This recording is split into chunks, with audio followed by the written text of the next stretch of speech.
Natale e Covid, il numero dei contagiati purtroppo aumenta. Che Natale sarà? Come l'anno scorso. Non c'è più niente ormai da... Comunque proseguiamo così, sperando che vada sempre meglio, dai. Un Natale di rimanere dentro casa, tutto lì. State organizzando pranzi con la famiglia, qualcosa?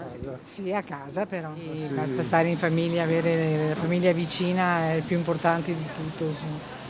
Però siamo presi così, bisogna restare alle regole. Noi siamo di Bari e lavoriamo proprio in un Nell'ospedale ospedale, Covid. maxi emergenza. Voi che siete in prima linea, che Natale passerete?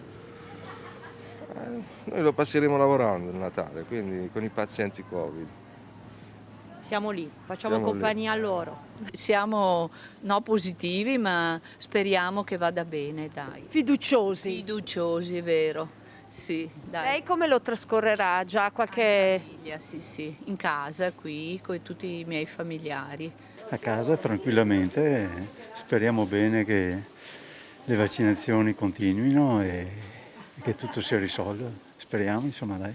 Stiamo cercando di riorganizzare, adesso si vedrà se chiuderanno qualcosa. Lavoro nell'ambiente della ristorazione alberghiero, perciò domani mattina devo partire per la stagione invernale, per Campiglio, quindi speriamo che non sia un Natale come quello dell'anno scorso. Che cosa si aspetta da questa stagione invernale?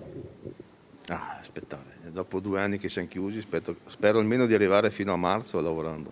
Siamo tutti presi veramente male perché non vedo soluzioni per il momento almeno. È triste ancora, chissà che qualcuno si convinca, che faccia un passo in più. Lei sta programmando qualcosa, sta organizzando qualcosa? In famiglia.